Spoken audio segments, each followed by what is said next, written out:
되게 잘 맞는 것 같아요. 지난주보다 더 잘 맞는 것 같고, 지난주는 또 그 지난주보다 더 잘 맞는 것 같고, 나날이 발전해가는 우리 남성 중창단, 그리고 또 하나님께 영광 돌리고 또 우리 함께 같이 은혜 받는 귀한 시간이 되었습니다. 오늘 말씀은 밀레도에서의 고별 설교라는 제목입니다. 말씀 증거할 때 많은 은혜를 받으시기 바랍니다. 이제 바울의 선교 여정, 바울이 이제 선교 여정을 넘어서 그의 인생 여정이 막바지를 향해 달려가고 있습니다. 총 3차 전도 여행을 끝으로 바울은 이제 전과 같이 세계 방방곡곡을 다니면서 복음 전하는 일은 더 이상 할 수 없게 되었습니다. 나이와 체력도 문제겠거니와 성령님께서 바울을 통해 계획하시고 인도하신 그 모든 뜻을 이제 거의 다 이루셨기 때문에, 하나님이 바울을 통해서 주신 사명을 다 이루셨기 때문인 것입니다. 바울은 3차 전도여행의 일정을 이제 마무리하면서, 이게 다른 때였더라면은 선교 거점인 안디옥 교회로 복귀를 했겠지만, 어쩐 일인지 이번에는 예루살렘을 향해서, 그것도 급하게 이동하는 중입니다. 그 이유가 지난 시간 말씀에서도 설명을 드렸지만 오늘 말씀에 정확하게 나와 있습니다. 22절 말씀에 보니까, 보라, 이제 나는 성령에 매여 예루살렘으로 가는데 거기서 무슨 일을 당하는지 알지 못하노라. 자, 예루살렘으로 지금 급하게 가는 이유가 뭐라고요? 성령에 매여. 성령님께서 예루살렘으로 가라, 이번에는 예루살렘으로 가라 명하시니, 왜 그러는지는 잘 모르겠으나 성령님의 명령대로 인도하심으로 가는 것입니다. 그러니까 바울의 삶은 언제나 성령님이 계획하시고 이끄시는 대로 순종하는 삶이었습니다. 성령님께서 가라 하시면 가고 멈추라 하시면 멈추는 거예요. 그러니까 이번 여정은 여기까지다 하시면 여기서 멈추는 것이고, 안디옥으로 가라 그러면 안디옥으로 가는 것이고, 예루살렘으로 가라 그러시면은 예루살렘으로 가는 것이죠. 그러니까 내가 계획을 해서 이번에는 예루살렘을 가는 게 좋겠다, 거기에 어떤 큰 목적을 삼고 가야 되겠다, 내 생각에 필요한 것 같아서 그래서 결정해 놓고 예루살렘으로 가는 게 아니더라는 것입니다. 무슨 일이 있을지 모른다 그랬어요. 아무 계획이 없다라는 것이죠. 그러니까 오직 계획은 성령님이 이끄시는 대로. 자, 바울이 예루살렘에 들어가면 거기서 무슨 일을 당할지 알지 못한다고 했습니다. 그러니까 앞으로 어떤 일이 펼쳐질지 알지 못한다, 그 뜻도 있겠지만 여기서 어떤 험난한 일을 당할지, 그러니까 그에 대한 이야기인 것이죠.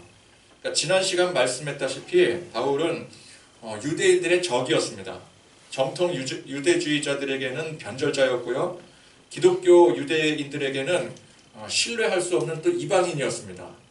그러니까 유대인들에게는 변절자, 또 이방인들에게는 유대인, 유대인들에게는 이방인, 박쥐 같은 존재죠. 여기도 속할 수 없고 저기도 속할 수 없는 그런 유대인들의 그 중심 도시인 예루살렘에 이 자발적으로 들어가서 좋을 일이 하나도 없었습니다.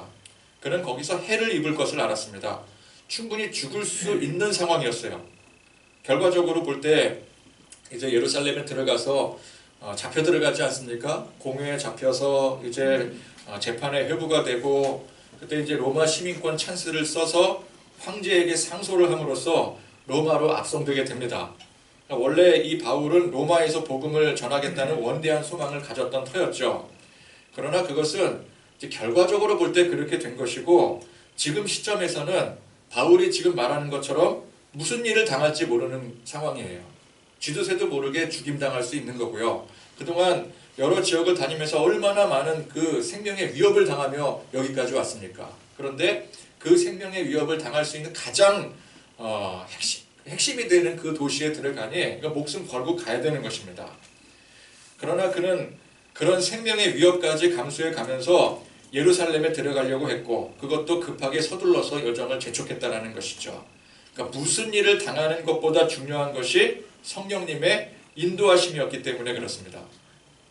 자, 그렇게 이제 일정을 재촉을 해서 하루라도 빨리 예루살렘에 들어가야 되겠다, 왜 성령님께서 명령하시니까 거기에 순종해서 재촉해서 가는 중에 오늘 밀레도라는 곳에 이르게 되었는데, 여기서 이제 에베소 교회 장로들을 이 자리에 불러 모으게 됩니다.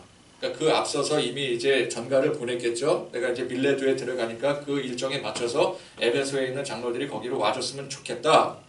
에베소 교회는 그 지역에 있어서 중심이 되는 교회라고 할 수 있죠. 그래서 바울은 이 에베소 교회 장로들에게 이 당부의 말씀을 전하는 일이 굉장히 중요했기 때문에 바쁜 여정을 쪼개서라도 이제 그들을 이 밀레도에 청한 것입니다.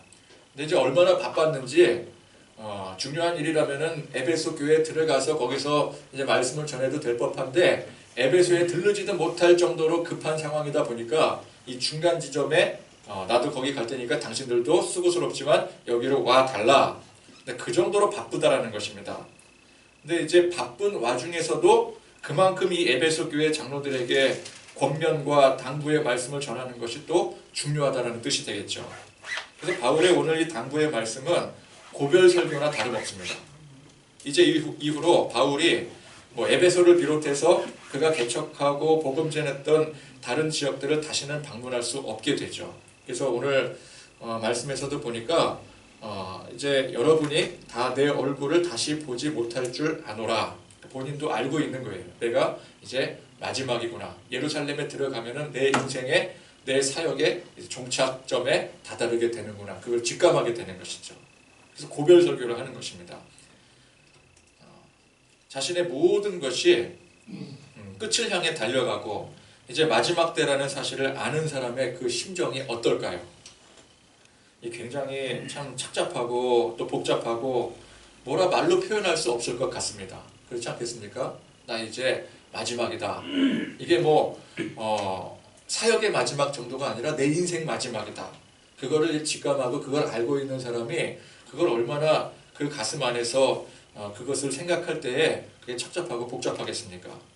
우리도 이제 각자의 영역에서 언젠가 은퇴할 때가 옵니다. 뭐 물론 이제 은퇴를 이미 하신 분도 계시고요. 운동선수들이 특히 이제 은퇴를 결정하고 그래서 운동선수들은 보면은 나이 젊을 때 은퇴를 하잖아요. 더 이상 이제 신체 능력이 받쳐주지 못하게 될 때 은퇴를 하게 되는데 그럼 이제 유명한 선수들 같은 경우는 무명 선수들은 뭐 언제 은퇴하냐나 그걸 알지도 못하고 본인이 은퇴를 하겠지만 유명 선수들 같은 경우는 은퇴 경기를 갖게 됩니다. 그래서 이제 우리가 보통 이제 어떤 유명한 선수가 이제 마지막 경기다, 은퇴 경기다 그러면은 주의 깊게 보기도 하고 그러지 않습니까? 그럼 그렇게 이제 마지막 경기를 뛸 때 대부분의 선수들이 그 마지막 경기에서 그 감정을 주체하지 못하죠. 그래서 이제 인터뷰하고 그럴 때 막 눈물을 터뜨리고 오열하기까지 합니다. 운동선수나 직장인이나 그래서 은퇴하고 나서 상당 기간 동안 우울증에 시달리기도 하죠. 하물며 바울은 인생 사역의 마지막이라는 거예요. 바울은 은퇴하고 어떤 편안한 노후를 꿈꾸지 않습니다. 내 사역이 다하는 날이 곧 내 생명이 다하는 날이라는 것을 직감하고 있는 거예요. 그러니까 나의 이 사역의 성격상 내가 이 사역을 은퇴를 하고 그 다음에 뭐 어떤 이제 편안한 노후 그런 거는 꿈도 꿀 수 없는 그런 상황이다라는 것이죠. 저는 이 장면이 모세가 떠오르는 거예요. 모세가 이스라엘 백성들을 이끌고 적과 꿀이 흐르는 가나안 땅을 향해서 나아갈 때 40년간의 이 광야 생활을 마치지 않습니까? 그리고 이제 본격적으로 가나안 정복을 앞둔 시점에 느보산에 올라가게 되죠. 느보산에 왜 올라갑니까? 하나님이 부르시니까 올라가는 거예요. 근데 그때 이제 산에 올라가면서 모세도 직감을 하게 됩니다. 하나님이 나에게 어떤 말씀을 주실지. 아니나 다를까 하나님께서 이 느보산에 모세를 불러서 뭐라고 말씀하십니까? 이제 너의 사역은 여기까지다. 그 장면이 저는 떠오르는 거예요. 오늘 이 바울이 고별 설교하는 장면이랑 모세가 느보산에 올라가서 하나님의 그 말씀을 듣고 그래서 이제 백성들에게 마지막 고별 설교를 하잖아요. 그게 신명기죠. 예. 그 장면이 저는 굉장히 비슷한 장면이라고 생각을 해요. 자, 모세는 늦은 나이 80세에 하나님의 부르심을 받은 사람입니다. 여러분 80세에 하나님 앞에 부르심을 받았어요. 그죠? 그 늦은 것 같지만 그때부터가 모세의 인생의 새로운 시작이었습니다. 그로부터 40년간 모세는 철저히 하나님의 명령에 순종하며 살았습니다. 이스라엘 백성들을 약속의 땅으로 인도해야 되는 중책을 맡게 되었는데 정작 모세는 문제가 없었어요. 모세는 열심히 충성스럽게 사명 감당했어요. 근데 누가 문제였습니까? 이스라엘 백성들이 문제였어요. 그죠? 그들은 끝없는 불순종으로 사실 좋게 잡아서 넉넉하게 잡아서 1년이면은 충분히 정복할 수 있는 가나안 땅을 결국은 들어가지를 못해서 불순종함으로 40년 동안이나 광야에서 배회하며 이 가나안 땅을 정복하지 못합니다. 모세는 무슨 죄입니까? 그죠? 백성들 잘못 만나서 나 혼자라면 얼마든지 신앙생활 잘하면서 하나님 복 받으면서 살아갈 수 있었는데 이스라엘 백성들 때문에 같이 40년 동안의 광야에 묶여 있는 거예요. 자, 그리고 이제 드디어 때가 온 것입니다. 불순종했던 출애굽 1세대들 광야에서 다 죽었어요. 그리고 2세대들이 이제 장성을 해서 드디어 이제 하나님께서 이 가나안 정복의 그 길을 열어주신 것입니다. 그러니까 지도자로서 내가 겪지 않아도 될 일을 백성들 때문에 겪은 거잖아요. 근데 그 모든 그 과정들을 다 겪고 나서 이제 평생의 과업이 드디어 눈앞에 이제 이루어지게 되는 것이죠. 이 감격은 누구보다 모세가 가장 값지게 누릴 수 있는 거예요. 물론 2세대들도 광야에서 자라면서 야 우리가 저 가나안 땅을 정복해야 된다. 하나님이 우리를 도우시면 능히 가능하다. 근데 그렇게 교육받으면서 자랐겠지만 누구보다도 모세에게 이게 굉장히 감격스러운 일 아니겠습니까? 이 가나안 정복이라는 것은. 그런 모세에게 하나님은 야속하게도 이제 너의 사명은 여기까지다. 요단강만 건너면 가나안 정복이에요. 40년간을 기다려왔다고요. 근데 여기까지래요. 너는 가나안 땅을 들어가지 못한대요. 그 평생 그 수건 사업이었던 가나안 땅을 목전에 두고 거기에 이제 들어가지 못한다고 하는 그 말씀을 들으니 여러분 우리 같으면 이게 얼마나 청천벽력과 같은 그런 억장이 무너질 일입니까? 그죠? 억울하죠? 바울도 그런 의미에서 볼 때 복음의 불모지 땅이라고 할 수 있는 그 어느 누구도 감히 생각하지 못했던 그 미지의 영역에 들어가서 바울이 여행했던 모든 영역들이 그 당시에는 복음의 미지의 영역이었었죠. 거기에 들어가서 이 복음의 씨앗을 열심히 뿌리고 여러분도 그 과정에 얼마나 많은 환난과 핍박을 당했습니까? 그렇게 총 3차에 거쳐서 그의 평생을 환난과 핍박 속에서 이 복음을 전파하는데 거기 다 쏟아부은 거예요. 그리고 이제 그 결실이 맺어지게 되는 거예요. 어느덧 그 바울이 들어가서 선교의 씨앗을 뿌렸던 그 지역에 교회가 세워지기 시작하고 그 성도들이 일어나게 되고 결실이 맺어지는 상황 아니겠습니까? 그러나 애석하게도 바울은 그 결실을 보지 못하는 거예요. 여기까지가 그의 사명의 끝인 것입니다. 그러니까 모세가 그 느보산에 올라가서 저 눈앞에 펼쳐진 그 산에서 보면은 그 가나안 절경이 눈앞에 펼쳐져 보이게 돼 있어요. 그 절경을 보면서 야 여기까지가 나의 사역의 끝이라고 했던 것처럼 바울이 예루살렘에 들어가는 여정 속에서 여기까지가 나의 사역의 끝이라고 스스로 고백하게 되는 장면인 것입니다. 그러니까 모세나 바울의 입장에서 이게 충분히 억울하고 분할 수 있는 상황인 거죠. 여러분 같으면 어떠시겠어요? 억울하지 않습니까? 분하지 않아요? 내가 평생을 바쳤는데 예를 들어서 이제 우리 교회가 뭐 이제 인간적으로 얘기할 때 막 크게 부흥을 해가지고 막 교회 막 건축하고 막 엄청나게 부흥을 하는데 이제 그만하래요. 그리고 성도들 다 떠나래. 개척 멤버들 다 떠나래. 목사도 이제 그만두고 후임 세우래. 그러면 우리 생각에 저나 여러분들이나 이게 얼마나 억울하겠어요. 그죠? 아니 여기까지 왔는데 그죠? 내가 어떻게 이루어 놓은 일들인데 내가 그렇게 정말 인생 고생해가면서 내 늦은 나이에 하나님 만나고 이 백성들 때문에 그냥 나도 이 광야에 묶여가지고 나이 80 넘어서 80, 90, 100세를 넘어가지고 그 광야에서 그 백성들이랑 같이 사는데 내가 잘못한 것도 아닌데 이게 얼마나 억울합니까? 그런 과정들 다 겪고 바울이 그렇게 열심히 복음을 전하는데도 불구하고 다른 사람들도 아닌 동족 이 유대인들이 자기를 그렇게 핍박하고 죽이려고 돌 던지고 죽을 뻔도 하고 그러는데 이 절정까지 와서 이제 곧 있으면은 그 결말을 보고 누릴 일만 남았는데 그죠? 가나안 땅 정복하는데 이제 가나안 땅 들어가서 살아야 되는데 교회 이제 부흥한 거 보면서 이제 그걸 대접받고 또 이제 뭐 노후를 편안하게 뭐 교회들마다 뭐 요청할 거 아니에요. 우리 교회 와서 설교해 주십시오. 그러면 거기 가가지고 또 설교도 하고 또 대접받고 그럴 일만 남았는데, 그런데 여기까지라니, 여기가 끝이라니요. 이런 상황을 보통 감당할 수가 없는 거죠. 그럼 무슨 생각이 들어요? 차라리 보내지나 말 것이지, 시키지나 말 것이지, 굳이 이 일을 시켜가지고. 여러분, 모세가 그 평생의 과업을 어떻게 하루아침에 여호수아에게 모조리 그걸 다 양도할 수 있겠습니까? 바울이 오늘 이 에베소 교회 장로들을 비롯해서 또 남은 제자들에게 어떻게 자기가 평생 일궈온 이 사역의 결실을 맡기고 훌훌 털고 나갈 수가 있겠어요? 사람은요, 누구나 그렇게 못합니다. 억울해서 안 되고요, 일단. 그리고 믿을 수가 없어요. 그렇죠? 내가 어떻게 했는데 다른 사람을 어떻게 믿어요? 그래서 특히나 이 업적이 많은 사람일수록 그러한 상황에서 미련이 많이 남게 되어 있습니다. 이거는 사람이라면 누구나 다 갖는 거예요. 그렇게 열심히 모든 세월을 불태워서 달려왔는데 여기에 미련이 없다? 그건 거짓말입니다.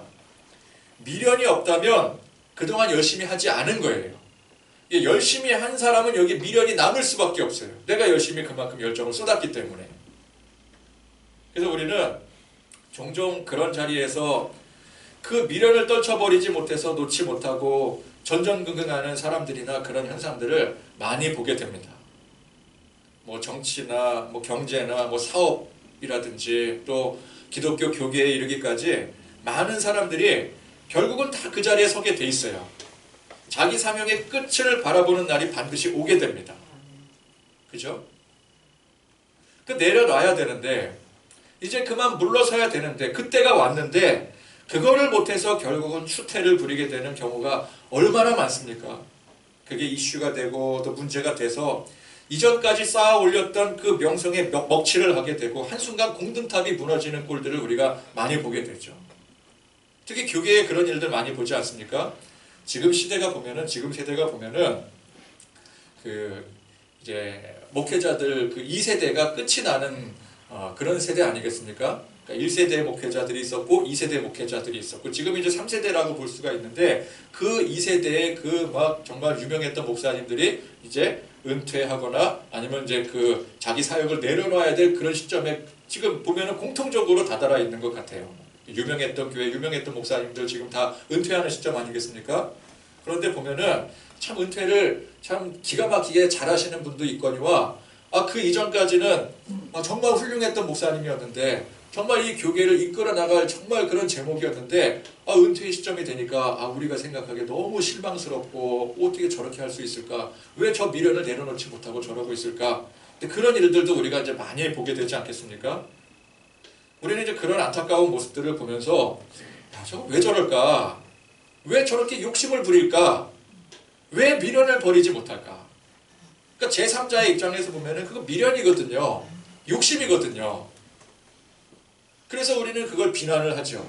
변질됐구나. 저 사람도 저렇게 변질되는구나. 세상 믿을 사람 없다. 그런데 사실 그게 사람이라면 누구나 미련을 그렇게 가질 수가 있는 거예요. 그게 욕망인 것입니다. 우리도 정도의 차이는 있지만 다 그런 미련들이 있어요. 하다못해 물건 못 버리는 거. 제가 이제 요즘에는 신방을 잘 안 다니잖아요. 요즘 또 뭐 코로나 시대고 또 아직 코로나가 완전 종결된 것도 아니고, 그래서 가정 방문은 가급적으로 자제를 하는데, 또 이제 뭐 어쩌다 이제 신방을 가게 되면은 그 이제 신방 갑자기 가면은 이제 굉장히 이제 그 성도들이 이제 불안하죠. 그죠? 그래서 이제 항상 먼저 그 요청을 합니다. 그리고 언제 몇 시에 방문해 달라. 그러면 이제 그 시간을 맞춰서 어떻게 해요? 보이는 데 있는 짐들은 죄다 이제 방 한 구석에다 다 몰아넣고 문 잠가버리는 거죠. 그걸 제가 다 압니다. 신방을 예전에도 많이 다녀봤기 때문에 부지중에 급습하는 집은 보면은 이제 난리가 아니에요. 제가 예전에 어느 집에 가봤는데 뭐 이제 누구 제가 아는 사람을 좀 지칭해서 말하는 게 좀 그렇긴 하지만 정말 집이 어떻게 집이 이럴 수 있을까? 거기 학생이 장판을 둘둘 말고 또 자고 있더라고요. 장판을 말고 자고 있어서 실제로 집이 난장판도 그런 난장판이 없어요. 근데 그 집을 제가 만약에 한 이틀이나 한 3일 전에 예고하고 갔다면은 그런 일이 벌어졌을까요? 그렇지 않겠죠. 그러니까 보면은 집집마다 다 쓸모없는 것들, 쓰지도 않는 것들, 그런 게 다 그냥 뭐 거실부터 방에까지 다 그냥 재워져 있는데 그걸 버리지를 못하잖아요. 그죠? 그걸 버리지를 못해. 쓰지도 않고 필요도 없고 공간만 차지하는 아무런 의미 없는 것들, 그걸 뭘 그렇게 끌어안고 사십니까? 우리 아내가 이제 직장 이제 모처럼 쉬게 되면서 제일 먼저 한 일이 방 하나 털더라고요. 일주일 내내 털더라고요. 그만 좀 버려라 제발. 다 갖다 버려, 다 갖다 버려. 근데 그렇게 버렸는데도 전에도 우리는 특징이 무조건 버리자예요. 안 쓰는 거는 다 버려. 그런데도 불구하고 버릴 게 그렇게 나와요. 그거 다 버려야 돼요. 그죠? 그 끌어안고 있으면 뭐 하겠습니까?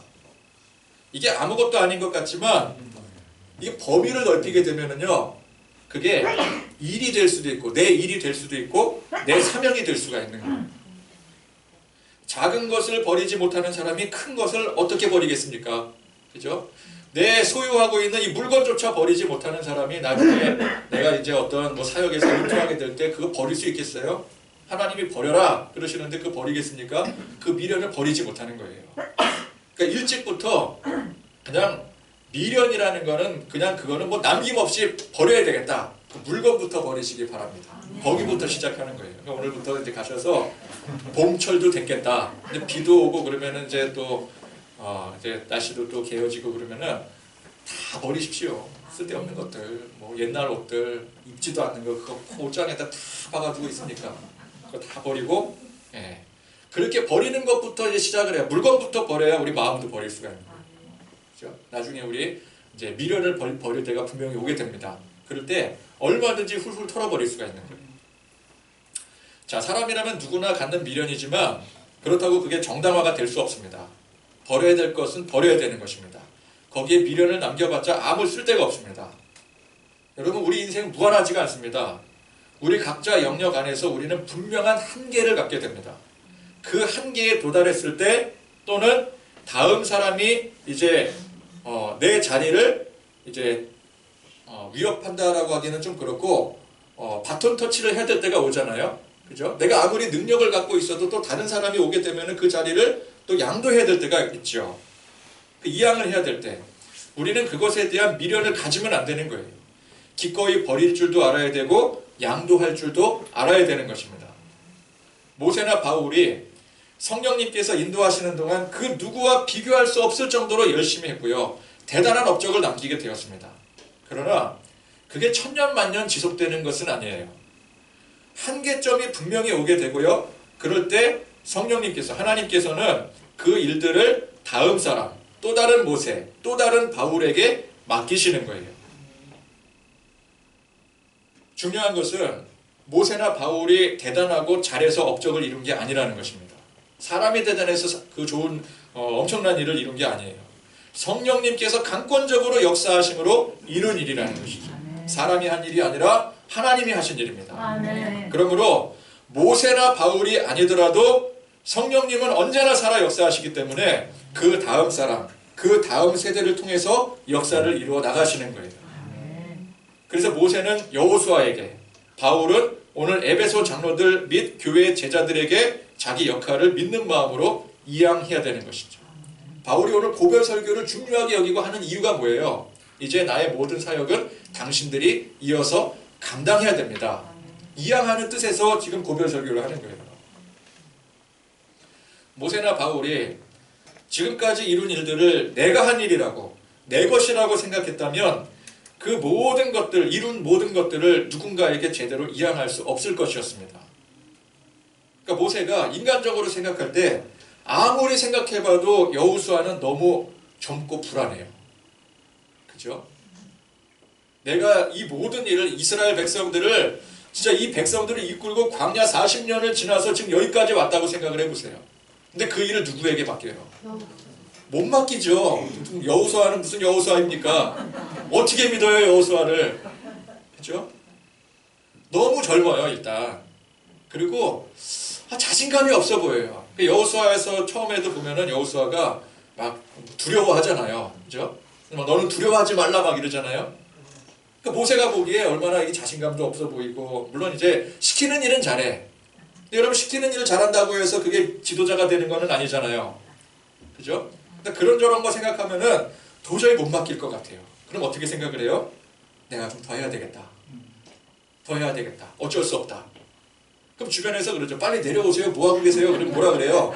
사람이 없는데 내가 어떻게 내려가냐고. 우리 주변에서 그런 일들 많이 보잖아요. 왜 안 내려갑니까? 그럼 사람이 없대요. 바울이 그토록 교회들을 위해서 애를 쓰는데, 보세요. 이제 그 뒤에 보면은 이제 서신서들 보면은 서신서들 목적이 뭐예요? 교회 문제 해결하는 거잖아요. 문제 해결. 그죠? 고린도 교회 문제 터지고, 뭐 에베소 교회 문제 터지고, 뭐 갈라디아 교회 문제 터지고. 그러니까 그렇게 교회를 위해서 애쓰는데도 불구하고 여기서 문제 생기고, 저기서 터지고, 불안하고. 그래서 지금 어떻게 이 자기가 그렇게 열심히 쌓아올린 그 일들을 믿고 맡기고 떠날 수 있겠습니까? 그래서 이제 가나안 정복 전쟁까지 내가 하겠다. 모세가, 그죠? 여호수아에게 불안해서 도저히 맡길 수 없다. 내가 하겠다. 그리고 바울이 막 앞으로 내가 4차, 5차까지 열심히 전도 여행 더 하겠다. 그렇게 마음먹은 상황에서 하나님이 모세더러 느보산에 불러서 이제 정리해라. 그럼 그 말씀에 순종하겠습니까? 아니 됩니다. 하나님 무슨 말씀이십니까? 더 할 수 있습니다. 바울에게 성령님이 예루살렘으로 이끄시는데 바울이 그 인도하심을 따르겠어요? 아닙니다. 제가 갈 곳은 예루살렘이 아니라 저는 더 나가야 됩니다. 뭐 에베소 교회도 가야 되고요. 뭐 고린도 교회도 가야 되고 더 나가서 로마까지 들어가야 됩니다. 안 됩니다. 못합니다. 그러면서 놓지 못하고 미련 버리지 못해서 아등바등하고. 그러나 그러한 모습이 이게 얼마나 어리석은 모습입니까? 여러분, 그런다고 모세가 뭐 가나안 다 정복하고 이스라엘의 왕이 되어서 예수님 오실 때까지 다스리겠습니까? 바울이 교회 다 개척하고 혼자 다 돌보고 예수님 재림하실 때까지 그거 다 하겠어요? 어차피 불가능한 일입니다. 내가 이 회사 이거 끝까지 책임져야 되고, 내가 이 교회를 어떻게 지금까지 개척해서 여기까지 읽어왔는데 이거 못 논다. 내 몸을 밟고 넘어가든지 해라. 이게 그냥 아무런 의미 없는 고집일 뿐인 거예요. 내 것이라고, 내가 한 일이라고 착각하는 게 이게 얼마나 어리석은 모습입니까? 자기가 한 것도 아닐 뿐더러 그걸 자기가 다 감당할 수도 없는 거예요. 그러나 이 모든 일들이 하나님께서 전적으로 계획하시고 이루신 일이다. 성령님께서 언제나 인도하시는 대로 나는 그저 따랐을 뿐이다. 라는 고백이 우리 안에 이 진실된 고백이라고 한다면, 이제 하나님께서 그만 되었다 라고 하실 때에 물론 섭섭한 마음이 왜 없겠어요? 내가 지금까지 그래도 열심히 해온 일인데 아까운 생각이 왜 안 들겠습니까? 그러나 내 것이 아닌 그것이 하나님의 것인 이상 그게 사실은 아까울 일이 하나도 없는 거예요. 섭섭할 이유가 없는 거예요. 여러분, 이 사명 끝난다고, 내 생명이 끝난다고 끝납니까? 아니죠. 하나님이 우리를 더 좋은 천국으로 데려가시는데 섭섭할 게 아무것도 없는 거예요. 미련 남길 게 없는 거예요. 더 좋은 곳으로 데려가, 더 좋은 일을 맡기시는데, 여러분, 우리 천국 가면은요, 지금 세상에서 뭐 아우다고 뭐 교회 이뤄내고 뭐 사업 일궈내고 그러는 것과는 비교도 할 수 없는 사명을 하나님께서 또 맡겨주실걸요? 그럼 그걸 향해 나가면 되지 뭘 여기에 미련을 둡니까? 내 것도 아닌데. 그죠? 하나님이 잠깐 맡겨두신 거 하나님이 도로 걷어가시는 건데, 진짜 우리에게 맡기실 일을 우리가 기대하며 소망하며 나가야 되는 거예요. 그러니까 모세는 느보산에서 그 가나안 절경을 봤지만 가나안 절경을 본 게 사실은 아니에요. 그 너머에 펼쳐져 있는 천국을 보는 거죠. 그러니까 미련을 버릴 수가 있는 거예요.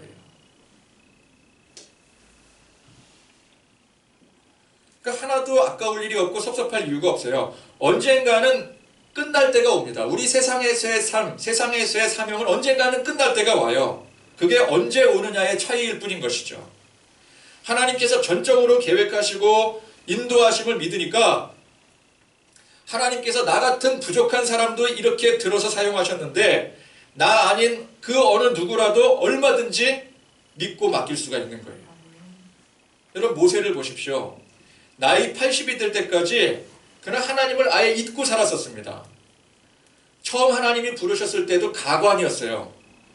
아무것도 못한다고 잡아떼던 사람이 모세였었어요. 바울은 또 어떻습니까? 그는 잘못된 열정으로 예수님을 일선에서 핍박했던 사람이었습니다. 복음을 전하기는커녕 복음 앞에 매맞아야 될 사람이 바울이었었어요. 그러니 나같이 이렇게 부족하고 참 죄 많은 사람도 하나님께서 이렇게 고쳐서 쓰시는데 하물며 여호수아를 바라볼 때, 그러니까 인간적인 생각으로 볼 때는 여호수아 너무 젊고 자신감 없어 보이고 이게 도저히 믿지 못할 것 같은데 하나님의 관점에서 보게 되면은 내가 젊었을 때를 한번 생각을 해보세요. 모세가 여호수아 나이대를 생각해 보세요. 그죠? 여호수아보다 100번 못하면 못했지 잘하는 거 하나도 없었어요.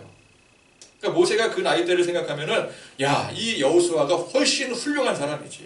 나보다 훨씬 더 큰 그릇이지. 나 같은 사람도 하나님께서 이렇게 들어 사용하셨는데 저 여호수아 저 큰 그릇이라고 한다면 훨씬 더 크게 사용하시지.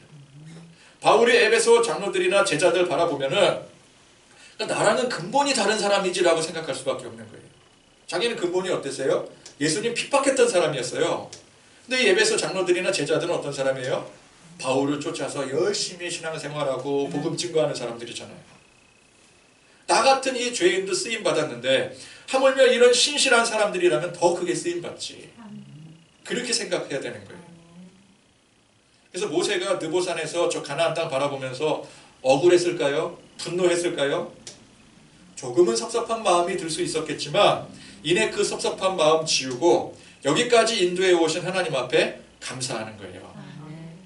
앞으로 여호수아를 중심으로 저 가나안 땅을 정복해 나갈 그 미래를 생각하면서 그거를 설령 내가 보지 못한다 할지라도 나는 이미 본 거나 다름이 없는 거예요. 믿으니까. 그죠? 그러니까 충분하다고 생각하는 거예요. 나는 여기까지다. 여기까지 온 것만 해도 나는 충분하고 감사하다. 그리고 여호수아가 이제 이 백성들을 이끌고 저 가나안 땅을 정복할 거 생각하니까 너무 막 가슴이 벅차오르는 거죠. 내 일이 아닌데도 불구하고. 오히려 보람을 느끼고 감사함으로 여호수아와 이스라엘 백성들을 진심으로 축복하는 거예요. 그 마음을 담아서 고별 설교를 할 수가 있는 거죠. 바울이 오늘 밀레도에서 이 고별 설교를 하는데 여기에 하나 아쉽거나 섭섭하거나 미련이 남아있다는 느낌이 조금도 들지 않아요. 그는 하나님 앞에 당당했고 사람들 앞에 떳떳했습니다. 내가 지금까지 성령님의 인도하심대로 이렇게 사명 열심히 감당했으니 내가 달려갈 길 나는 다 마친 것이다. 내가 지금까지 해온 일들 당신들을 누구보다 잘 알지 않느냐. 내가 마땅히 할 일을 다 했으니 부끄러울 것도 미련도 한 점 나는 남겨두지 않고 떠나간다. 나는 이제 여한이 없다. 그 내용이에요. 그래서 유명한 고백 24절에 내가 달려갈 길과 주 예수께 받은 사명 곧 하나님의 은혜의 복음을 증언하는 일을 마치려 하면은 나의 생명조차 조금도 귀한 것으로 여기지 아니하노라. 내가 달려갈 길, 지금까지 달려온 이 길이 어떤 길입니까?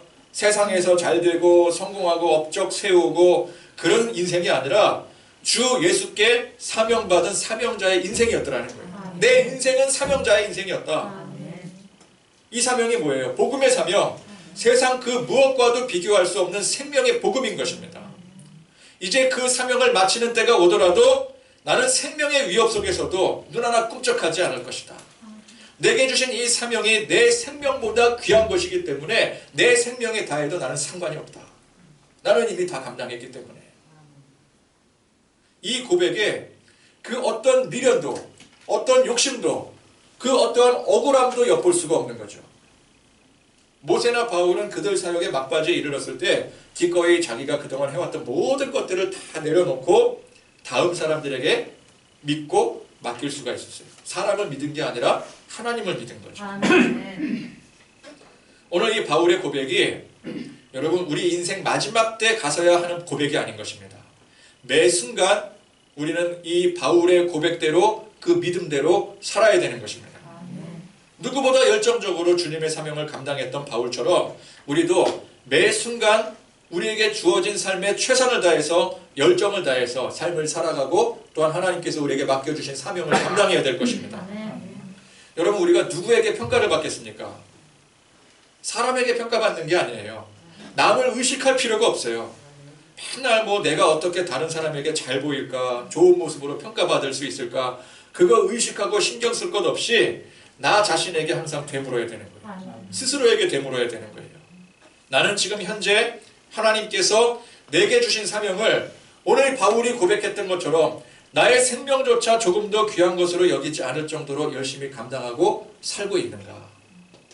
남들이 아무리 훌륭하다, 뭐 잘하고 있다, 뭐 이보다 더 잘할 수 없다 칭찬하고 격려를 해도 그 말에 귀를 기울이는 게 아니라 나는 항상 내 양심의 고백에 귀를 기울여야 되는 거예요.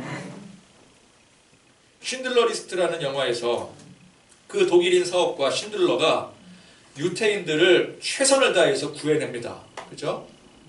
허위 공장까지 만들어가면서 자기 재산까지 다 쏟아 부어가면서 거기에 유태인들을 고용을 해서 그 사람들 다 살려요. 나중에 이제 독일이 패망하게 되고 독일인 사업가였기 때문에 전범이 돼가지고 이제 도망을 가야 되지 않겠습니까? 그럴 때 이제 유대인들 그 쉰들러 리스트, 쉰들러가 작성한 리스트예요. 그 유대인들 살렸던 유대인들이 그 유대인들이 다 모여가지고 마지막 떠나는 그 마당에 눈물 흘려가면서 당신이 우리를 살렸습니다. 이러면서 칭찬하고 격려하고 감사를 전할 때 쉰들러가 뭐라 그래요? 그래, 내가 이 정도면 잘했지. 내가 이 정도 사람들 키워놨지. 그게 아니라 그는 그 주변 사람들의 목소리를 전혀 듣지 않아요. 거기 대표가 눈물을 흘리면서 당신은 최선을 다했습니다. 당신이 우리를 살렸습니다. 그래도 그 목소리를 듣지 않아요. 자신의 양심의 소리를 듣습니다. 그래서 뭐라 그래요? 내가 더 구할 수 있었는데 저 차, 내가 지금 타고 갈 차, 저 차를 팔았더라면 몇 명을 더 구할 수 있었을 텐데 이 배지, 이 금배지인데 이 금배지 하나만 팔았으면 한 명이라도 더 구할 수 있지 않았을까? 그러면서 목을 놓아 울고 있는 장면 여러분 기억하시지 않습니까? 우리는 내 안에 하나님께서 주신 양심에 따라 내 부족함을 고백함으로 열심히 주님의 사명에 충성을 다해야 되는 거예요. 남들의 이목에 내가 지금까지 이렇게 쌓아온 이 업적 자랑하느라고 그걸 내려놓지 못해서 전전긍긍하는 그 모습이 아니라 언제든지 내려놓을 수 있는 모습이 돼야 돼요. 하나님의 평가를 우리가 보기 때문에 사람의 평가가 아니라 하나님이 나를 보시는 것이기 때문에 그럴 때 그 충성이 오직 주님을 향한 충성이요 성령님이 내 안에 이끄심으로 감당을 했을 때 우리는 그것을 내 것으로 내 업적으로 착각하지 않는 게 그게 중요한 거예요. 아멘. 내 것이 아니다. 내가 한 일이 아니다. 성령님이 내 안에 역사하셔서 한 일이다. 아멘. 내가 열심히 섬겼지. 내가 열심히 해서 이렇게 만들어놨지. 그게 은퇴 시점이 아니더라도 우리는 매 순간 내가 했다라고 하는 내 공로심, 내 중심적인 그 사고를 버려야 되는 거예요. 아멘. 그 미련을 버려야 되는 거예요. 내가 한 게 아닙니다. 하나님께서 하신 것입니다. 그래서 내가 아니더라도 하나님은 얼마든지 다른 사람을 통해서 일하셨을 것입니다. 아멘. 우리 그 고백으로 나가야 되죠. 독불장군식으로 우리가 평소에 일을 할 때라도 남을 못 믿고 나 혼자 일하는 게 아니라 함께 하는 거예요. 서로를 격려함으로 하는 거예요. 나도 하는데 다른 사람 더 잘하지. 그런 생각으로 우리 함께 나가는 것이죠. 우리는 다 하나님의 백성이요 주님께서 각자에게 사명 맡겨주신 사명자들인 것입니다. 우리 성령님께서 언제나 우리와 함께 하심을 믿고 성령님이 일하심을 믿고 순종하며 열심히 살아가고 우리 안에 어떤 세상적인 그 미련을 다 떨쳐내버릴 수 있는 그런 저와 여러분들이 되실 수 있기를 간절히 축원드립니다. 아멘.